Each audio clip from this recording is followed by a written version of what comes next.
কণ্ঠস্বর জনাব হাফেজ কারি মাওলানা মোহাম্মদ রজব আলী সাহেব, সেক্রেটারি মাজালিসুল মুফাসসিরিন নড়াইল জেলা, সেক্রেটারি মাজালিসুল মুফাসসিরিন নড়াইল জেলা ভাইকে সবিনয় অনুরোধ জানাচ্ছি কোরআনুল কারীম থেকে তাফসীর পেশ করার জন্য।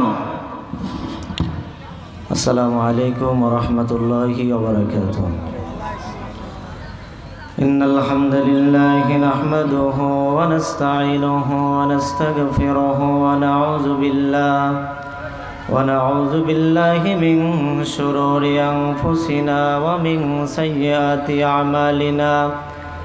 من يهده الله فلا مضل له ومن يضلله فلا هادي له ونشهد أن لا إله إلا الله وحده لا شريك له وأشهد أن محمدا عبده ورسوله سيد الكونين صلى الله عليه وعلى آله وأصحابه وأتباعه أجمعين ليلا ونهارا في الطرفين.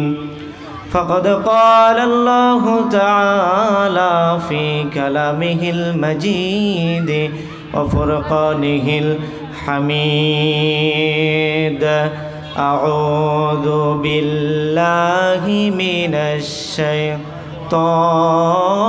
الرجيم. بسم الله الرحمن الرحيم. ولقد يسرنا القرآن للذكر فهل من مدكر وكل شيء فعلوه في الزبر وكل صغير وكبير مستطر. إن المتقين في جنات ونحر في مقعد صدق عند مليك مقتدر. آمنت بالله صدق الله العلي العظيم. قال رسول الله صلى الله عليه وسلم: من قرأ القرآن فاستجهره فحل حلاله وحرم حرامه وادخله الله الجنة. وقال تعالى في شان رسوله: إن الله وملائكته يصلون على النبي يا أيها الذين آمنوا صلوا عليه وسلموا تسليما. জবান খুলে মহব্বতে দুরূদ পড়ি আল্লাহুম্মা সাল্লি আলা মুহাম্মাদিন ওয়া আলা আলি কামা সাল্লাইতা আলা ইব্রাহিম ওয়া আলা আলি ইব্রাহিম ইন্নাকা হামিদুম মাজিদ। আল্লাহুম্মা বারিক আলা মুহাম্মাদিন كما باركت على إبراهيم وعلى آل إبراهيم إنك حميد مجيد. কোন জমিনের মাটি আমার হবে গোরস্থান, কোন জমিনের মাটি আমার হবে গোরস্থান। কাদের চোখের জলে আমি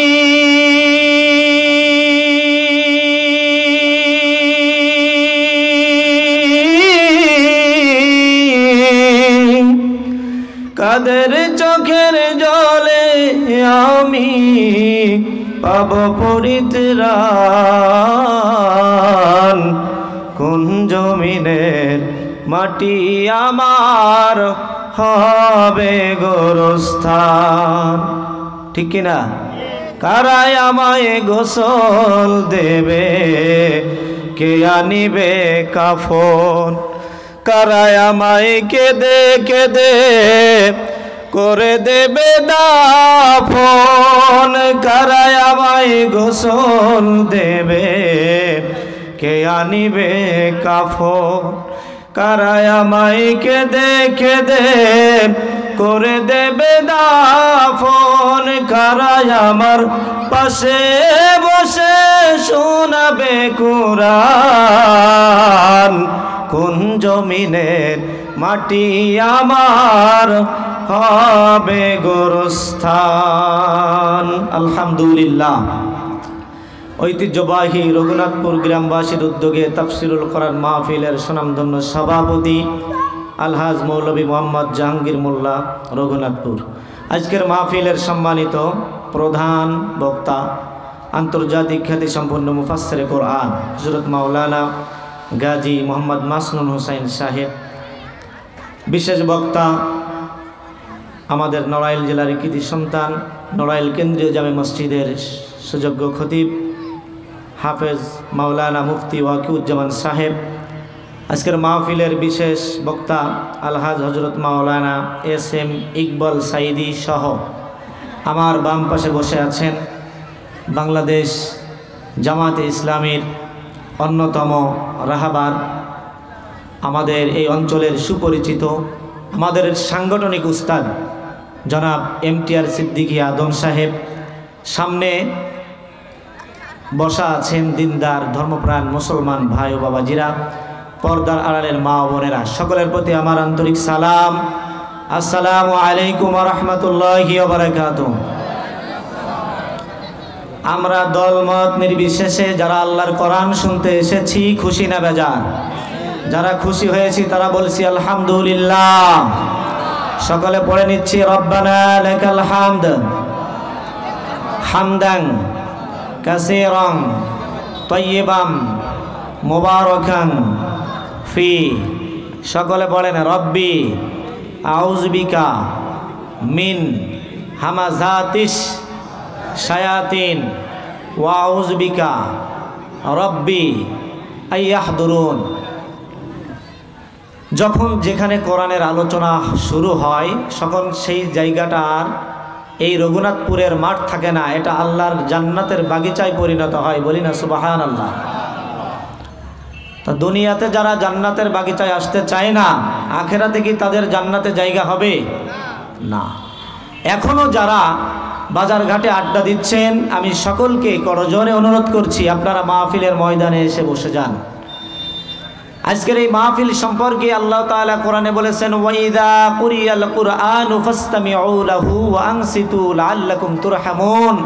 আল্লাহ বলে, যখন যেখানে কোরআনের আলোচনা হয় আমি আকাশ থেকে বৃষ্টির মতো তাদের উপরে রহমত বর্ষণ করতে থাকি। বলেন না সুবহানাল্লাহ? আরো জোরে বলেন সুবহানাল্লাহ।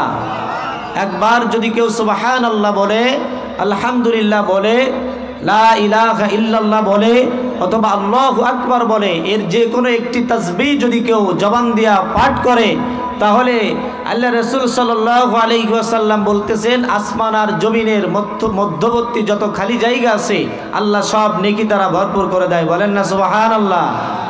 একটু জোরে সরে বলতে হবে, কারণ তাম পৃথিবীতে মুসলমানদেরকে শেষ করে দেওয়ার জন্য ইহুদি নাসারারা কঠিন চক্রান্ত করতেছে।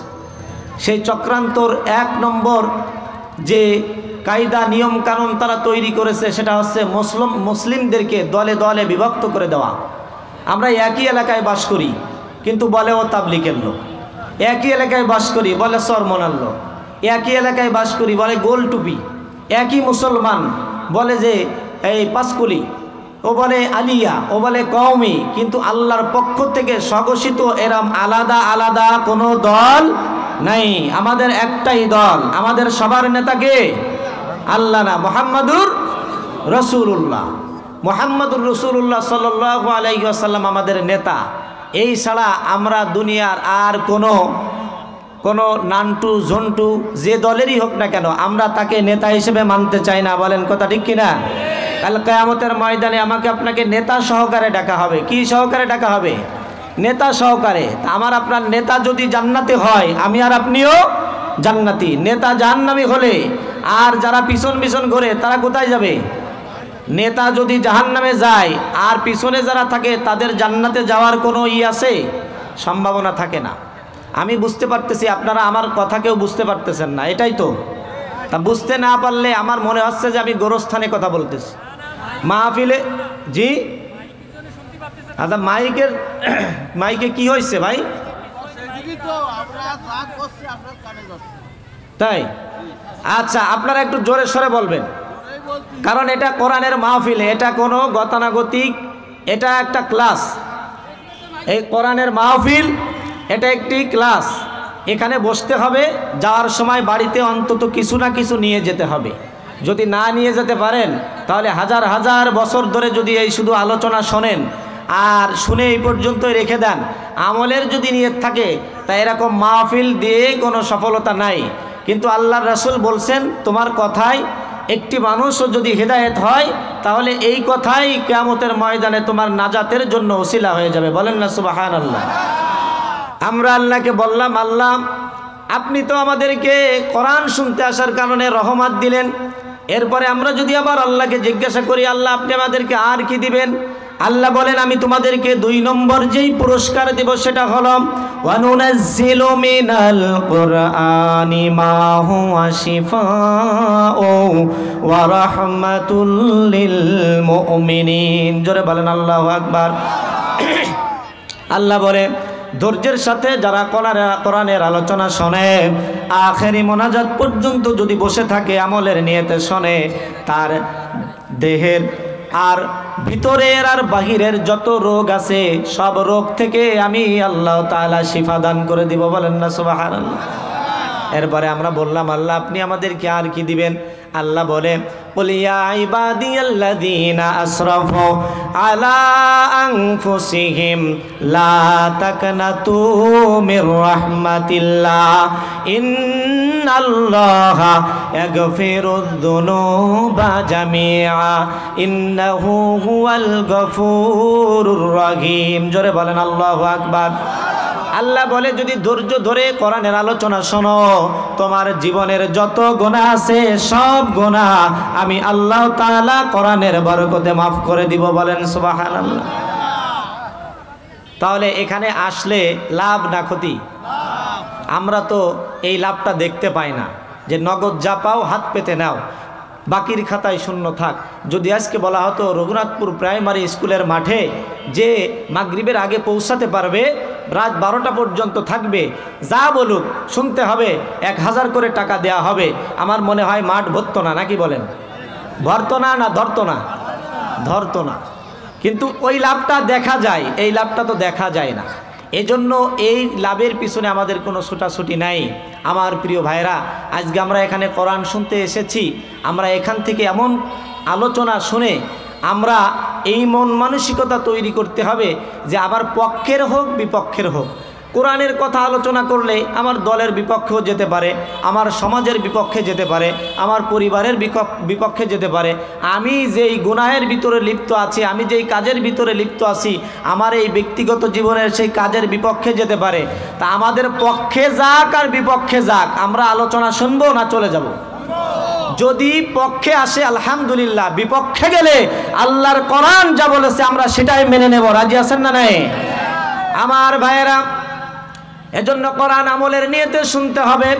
এই কোরআন নাজিল হওয়ার থেকে নিয়ে এই পর্যন্ত যারা কোরআন শুনেছে, এই কোরআনের শ্রোতারা 3 ভাগে বিভক্ত হয়েছে। কয় ভাগে বিভক্ত হয়েছে?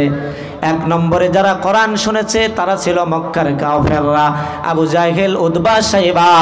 তাদের সামনে যখন নবীজি কোরআন তেলাওয়াত করত, তখন এই কাফেররা কি করত? ওয়াকালাল্লাযীনা কাফারু লা তাসমাউ লিহাদাল কুরআনি ওয়ালগাউ ফীহি লাআল্লাকুম তাগলিবুন। জোরে বলেন আল্লাহু আকবার। এই কাফেররা যখন কোরআন শুনতো তখন দেখতো যে এই কোরআনে মূর্তি পূজার বিপক্ষে বলতেছে। আমরা দুনিয়ার স্বার্থ উদ্ধার করার জন্য দুনিয়ার পিছনে লেগে পড়ে থাকি, দুনিয়ার মানুষের দল করি, মানুষের তৈরি করা দল করি, মানুষের তৈরি করা দিনকে প্রতিষ্ঠিত করে আমরা এই দুনিয়ার মানুষকে প্রতিষ্ঠিত করার জন্য খুন খারাপি করি, রাহাজানি করি। আজকে আমাদের বিপক্ষে তেলাওয়াত করা হচ্ছে, এই জন্য তারা এই কোরআনের মাহফিলে তখন বাধা দিত, স্তব্ধ করে রাখত। কোরআনের মাহফিল যেখানে হতো সেখানে 144 ধারা জারি করত। পূর্বে যারা করেছে, ভবিষ্যতে এবার মাঝখানে যারা করেছে, এই স্বৈর শাসক যারা করেছে, বর্তমান সময়েও যারা তাদের পেতাত্তা হয়ে কোরআনের মাহফিল বন্ধ করার জন্য চেষ্টা করতেছে, এদের আল্লাহর কোরআনের ভাষায় বলা হয় এরা হলো নব্য আবু জাহেল। বলেন কথা ঠিক কিনা? যদি আবু জাহেল না হয়, যার ভিতরে ঈমান আছে, যে ব্যক্তি মুসলমান, যার ভিতরে খোদাভীতি আছে, ওই ব্যক্তি কখনো আল্লাহর কোরআনের মাহফিলে বাধা দিতে পারে না। বলেন কথা ঠিক কিনা? এই কোরআনের মাহফিল বন্ধ করার জন্য এই কোরআনের মাহফিলে 144 ধারা জারি করেছে, আলেমদেরকে গ্রেফতার করেছে, জেলখানায় বন্দী করেছে। এরকম ভাবে এই কোরআনের মাহফিল চলতে দিবে না, এই জন্য যাবতীয় ব্যবস্থা তারা গ্রহণ করেছে। কিন্তু আমার আল্লাহ বলেছে উস্তাদের মার শেষ রাত্রি আল্লাহ ছাড় দেয় কিন্তু ছেড়ে দেয় না। আল্লাহ বলেছেন ওয়া মাকারু ওয়া মাকারাল্লাহ আল্লাহু খায়রুল মাকিরিন। তোমরা চেয়েছিলে কোরআনের আওয়াজকে স্তব্ধ করে দিবা, আমি আল্লাহ তাআলা এমন পরিকল্পনা করেছি, এখন সরজমিনে তোমাদের কাউকে খুঁজে পাওয়া যাচ্ছে না। বলেন কথা ঠিক কিনা? আমার ভাইয়েরা, বর্তমানেও যারা তাদের দোসর হয়ে কোরআনের মাহফিলে বাধা দিচ্ছে, এই তাওহীদি জনতা রক্ত যখন দিয়া শিখেছে, তাদেরও নাম চিহ্ন এই বাংলার জমিনে রাখবে না। বলেন কথা ঠিক কিনা? বেশি লাফালাফি করো না। এদেশে আবু সাঈদ রক্ত দিয়েছে কোরআনের মাহফিল বন্ধ করার জন্য নয়, মুগ্ধ রক্ত দিয়েছে কোরআনের মাহফিল বন্ধ করার জন্য নয়, শাপলা চত্বরে লক্ষ লক্ষ আলেম ওলামা রক্ত দিয়েছে কোরআনের মাহফিল বন্ধ করার জন্য নয়। এদেশে লাখো যুবকরা বন্দুকের গুলির সামনে দাঁড়িয়ে আল্লাহু আকবার স্লোগান দিয়ে কোরআনের রাজ প্রতিষ্ঠিত করার জন্য তারা তাদের বুকের তাজা রক্ত ঢেলে দিতে প্রস্তুত আছে। তারপরেও আল্লাহর কোরআনের অবমাননা তারা সহ্য করবে না। বলেন কথা ঠিক কিনা?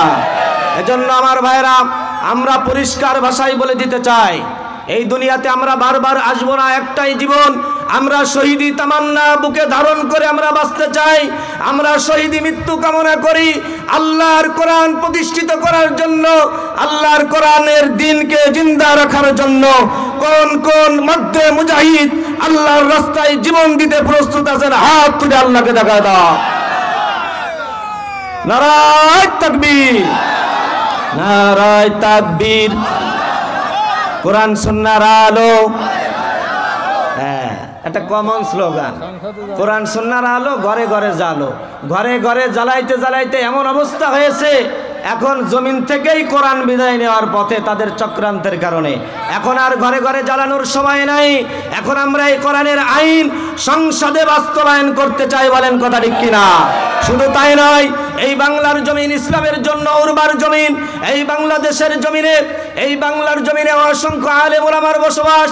এই বাংলার জমিনে আল্লামা সাঈদী রহিমাহুল্লাহ দীর্ঘ 50টি বছর তাফসীর করেছেন। বলেন কথা ঠিক কিনা?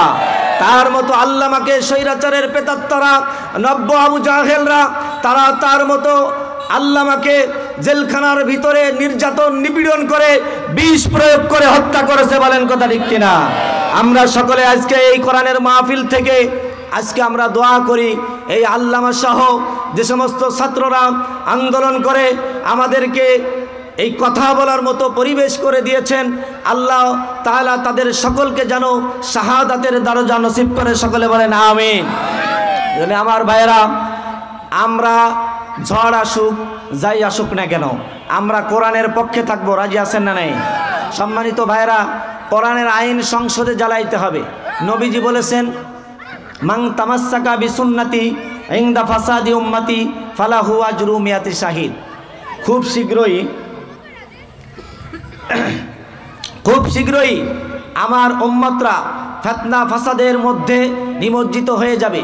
ঠিক ওই সময় আমার কোনো উম্মত যদি আমার একটা সুন্নাতকে জীবিত রাখার জন্য চেষ্টা করে, তাহলে তার আমল নামায় 100 গলাকাটা শহীদের সওয়াব দান করা হবে। বলেন না সুবহানাল্লাহ। এখন মৃত সুন্নাত কাকে বলা হয়? যে সুন্নাত বিলুপ্তির পথে প্রায়। আমরা দাড়ি রাখি, কেউ রাখি না, যদিও সকলের রাখা উচিত না উচিত না? বলেন, দাড়ি রাখা উচিত না সবার? কবে রাখবেন? মরার পরে নাকি বুড়ো হন তারপরে? হ্যাঁ আমার ভাইয়েরা, দাড়ি রাখতে হবে। দাড়ি কাটলে সৌন্দর্য বাড়ে না, দাড়ি কাটলে সৌন্দর্য কমে যায়। আমরা মুমিন, আমরা মুসলমান, আমাদের দাড়ির মাধ্যমে সৌন্দর্য বাড়ে। বলেন কথা ঠিক কিনা? এজন্য আমার ভাইয়েরা, আমরা দাড়ি রাখার জন্য চেষ্টা করব। যাদের দাড়ি নাই আমি তাদেরকে হেয় প্রতিপন্ন করার জন্য বলি নাই, আপনি এই সুন্নাতটি অন্তত পালন করবেন। বলতেছিলাম কেউ রাখে কেউ রাখে না, আবার আর টুপি মাথায় দেয় কেউ দেয় না। জুব্বা আমরা আলেম যারা আছি তারা পড়েছেন, আপনারা অনেকেই পড়েন না। খাবার আগে মিষ্টি খাওয়া খাবার আগে লবণ খাওয়া সুন্নাত, খাবার পরে মিষ্টি খাওয়া সুন্নাত, খুব ভালো আকারে খান। এরপরে আপনার লাউ খাওয়া সুন্নাত, বাজার থেকে লাউ কিনে এনে এই সুন্নাত পালন করেন। এরপরে মধু খাওয়া সুন্নাত, আলহামদুলিল্লাহ টাকা পয়সা দিয়ে কেজি কেজি কিনে এই সুন্নাত পালন করেন। কিন্তু আল্লাহ রাসূল সাল্লাল্লাহু আলাইহি ওয়াসাল্লাম 10 বছর কোরআন দিয়ে রাষ্ট্র পরিচালনা করেছেন। কত বছর? কথা বলতে হবে, কত বছর? বাংলাদেশে কি একদিনও কোরআন দিয়ে রাষ্ট্র পরিচালনা হয়েছে? আমার ভাইরা, আমরা চাই এই জমিন কোরআন দিয়া পরিচালিত হোক। বলেন কথা ঠিক কিনা? আজকে পত্রিকা খুললেই দেখা যায়, পৃথিবীর অন্য কোনো রাষ্ট্রে দেখা যায় না যে 6 বছর 7 বছরের শিশুকে ধর্ষণ করেছে। বাংলার জমিনে এমন অবস্থা তৈরি হয়েছে যে 6-7 বছরের শিশুকে ধর্ষণ করতেছে, হাফেজা মেয়েকে ঘরের থেকে তুলে নিয়ে ধর্ষণ করতেছে। এই ধর্ষকদের একমাত্র কোরআনের বিচার হলো তাদেরকে জনসম্মুখে হত্যা করা। বলেন কথা ঠিক কিনা?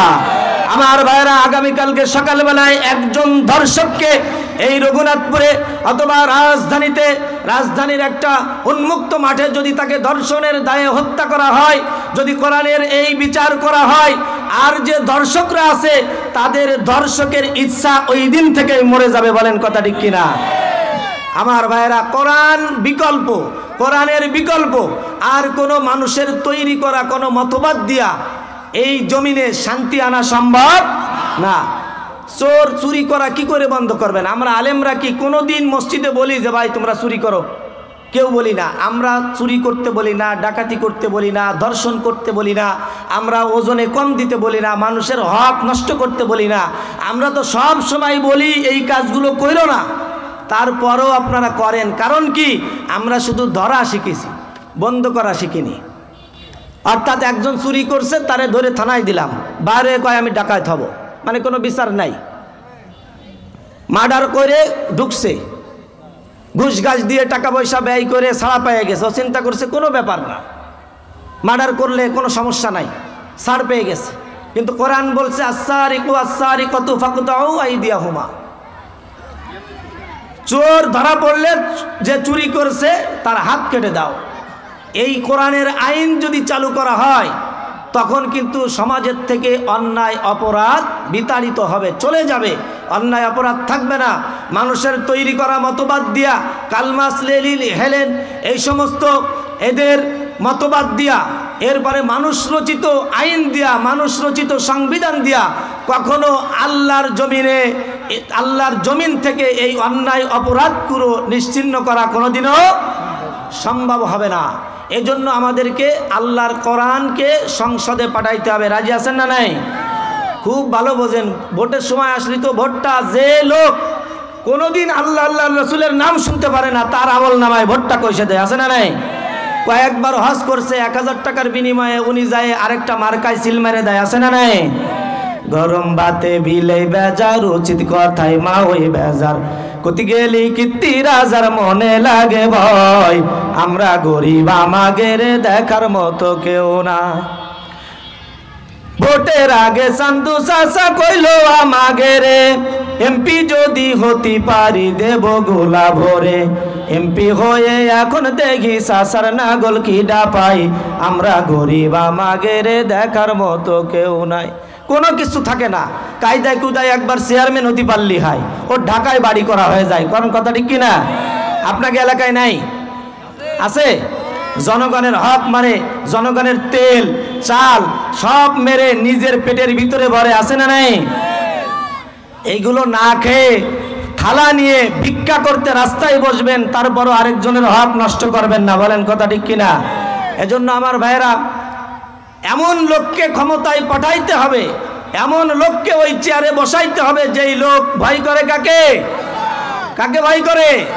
আল্লাহকে। যার ভিতরে নবীর আদর্শ আছে, যে ওই চেয়ারে গেলে ঘুষ খাইবে না, সুদ খাইবে না, ওই চেয়ারে গেলে বিধবা ভাতা ও নিজের নামে নিবে না, ও পঙ্গু ভাতা ও 10,000 টাকার বিনিময়ে বিক্রি করবে না। বলেন কথা ঠিক কিনা?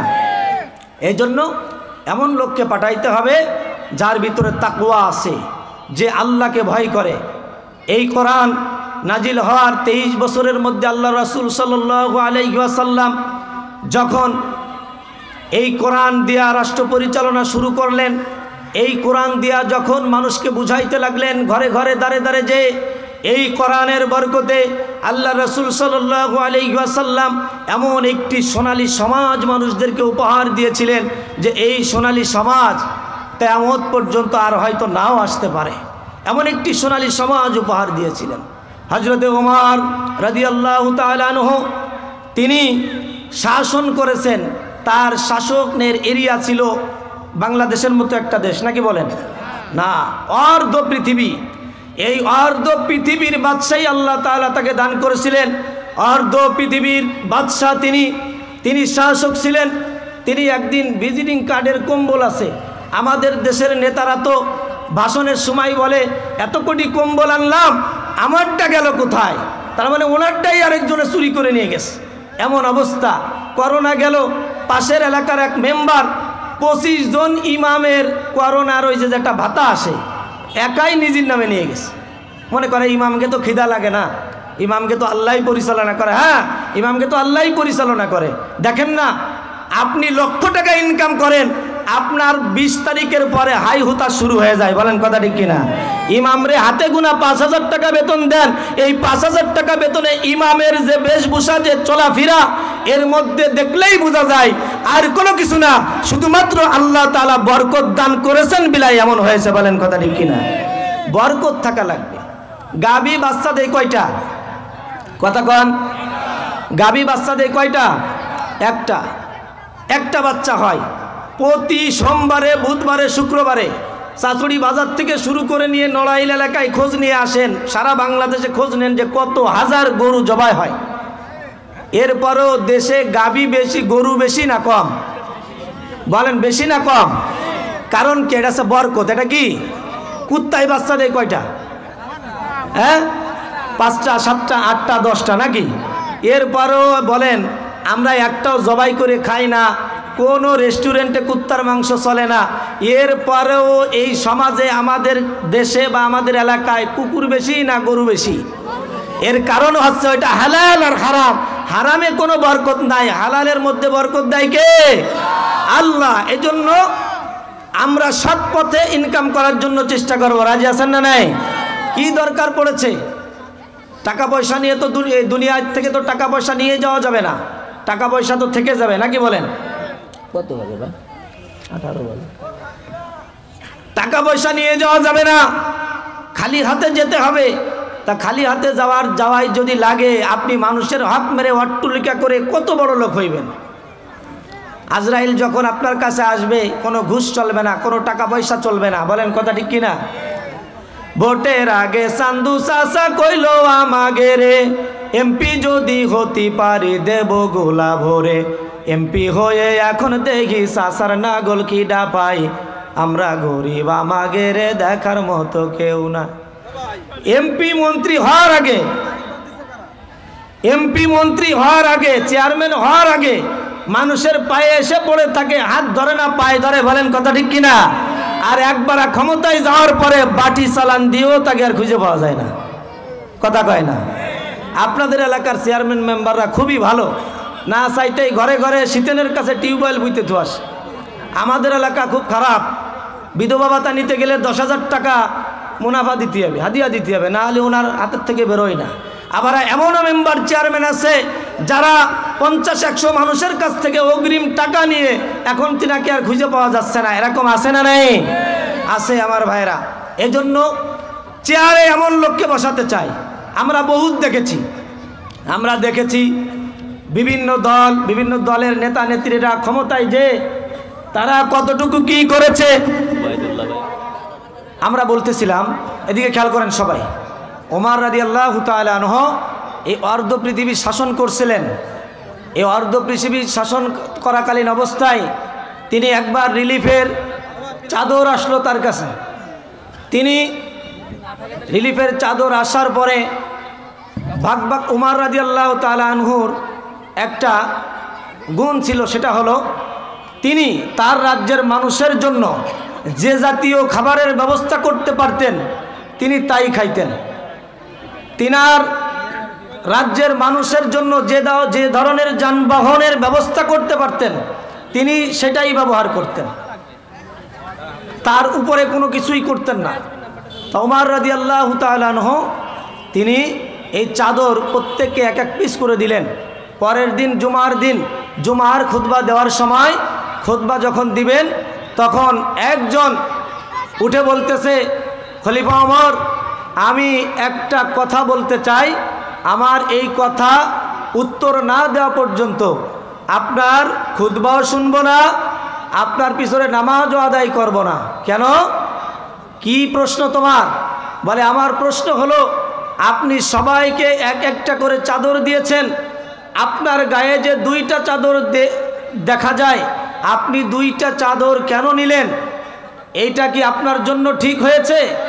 তখন ওমর রাদিয়াল্লাহু তাআলা আনহু বলেন, এই প্রশ্নটা করার জন্য তোমাকে ধন্যবাদ। তোমাকে কি? আমাদের দেশের যারা নেতা নেত্রী আছে, ক্ষমতায় আছে, এরকমভাবে তাদেরকে বলার পরে তারা কি ধন্যবাদ দিবে? ধন্যবাদ দিবে না, ধন্যকুটা দিবে। হ্যাঁ, ধন্যবাদ দেবে না, ধন্যকুটা দিবে যে বাদশাকে এমন কথা। ওমর রাদিয়াল্লাহু তাআলা আনহু বলছে, তোমাকে ধন্যবাদ, তবে প্রশ্নের উত্তর আমি দেব না, প্রশ্নের উত্তর আমার ছেলে দিবে। তো তিনি বলতেছেন যে আমার বাবা হযরত ওমর রাদিয়াল্লাহু তাআলা আনহু তিনি আপনাদেরকে এই যে খুতবা দিবেন, খুতবা দেওয়ার জন্য একটা চাদরে তার সম্পূর্ণ শরীর ঢাকে না। যদি একটা চাদর দিয়ে তিনি খুতবা দিতে হয় তাহলে একটা চাদরে তার শরীর সম্পূর্ণ ঢাকে না, আপনাদের খুতবাও দিতে পারবে না, নামাজও আদায় করাইতে পারবে না, পড়াইতে পারবে না। এজন্য আমাকেও যে একটি চাদর দেওয়া হয়েছিল, এই আমার চাদরটি আমি আমার আব্বাকে দান করেছি যাতে আপনাদের জাতির উদ্দেশ্যে খুতবা দিতে পারে। বলেন না সুবহানাল্লাহ।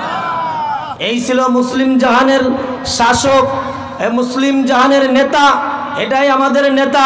তারা আল্লাহকে ভয় করত। এজন্য খোদাভীতি যার মধ্যে আছে তাদেরকেই আমরা নির্বাচিত করতে চাই। বলেন কথা ঠিক কিনা? এজন্য আমার ভাইরা, আমরা ভোট আমাদের আমানত। আমরা সমর্থন এমন ব্যক্তিকে দিব যেই ব্যক্তিকে দিলে ইসলামের উপকারে আসে, কোরআনের জন্য, কোরআন দিন প্রতিষ্ঠার আন্দোলনের উপকারে আসে, এমন ব্যক্তিকেই আমরা আমাদের সমর্থন দিব। রাজি আছেন না নাই? তাহলে সর্বপ্রথম যে ব্যক্তিরা কোরআন শুনেছে তারা বাধা দিয়েছে, তারা হলো কাফের। তারা কি? কোরআনের 2 নম্বর শ্রোতা যারা হয়েছে তারা হলো, তাদের সম্পর্কে আল্লাহ তাআলা বলেছেন, ওয়াইজা কিলা লাহুম তাআলাউ ইলা মা আনজালাল্লাহু ওয়া ইলার রাসূলি রাআইতাল মুনাফিকিনা ইয়াসুদ্দুনা আনকা সুদুদা। কোরআনের 2 নম্বর শ্রোতা হয়েছে তারা। এই মানুষগুলা শুনতে আসতো, দেখতো, বুঝতো। যখন দেখতো যে আমার বিপক্ষে চলে যাচ্ছে, যে কথা বলতেছে এই দোষগুলো আমার ভিতরে আছে, তখন মুখ ফিরায় চলে যেত। এই মানুষগুলার পরিচয় কোরআন দিয়েছে, এরা মুনাফিক। এরা কি? কোরআনের 3 নম্বরের শ্রোতা হয়েছে তারা।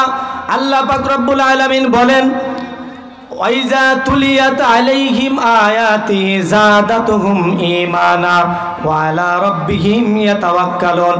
কোরআনের 3 নম্বরের শ্রোতা হয়েছে তারা যারা কোরআন শোনার পরে তাদের হৃদয়টা কেঁপে উঠত, তাদের কলবে ধরে যেত, তাদের পক্ষে গেল বিপক্ষে গেল এটা দেখার বিষয় না, তারা সঙ্গে সঙ্গে আল্লাহর পক্ষ থেকে পাঠানো ওই আয়াতকে মেনে নিত, তাদের দিলটা নরম হয়ে যেত, তারা কোরআনের পক্ষে কাজ করার জন্য তৈরি হয়ে যেত। বলেন না সুবহানাল্লাহ।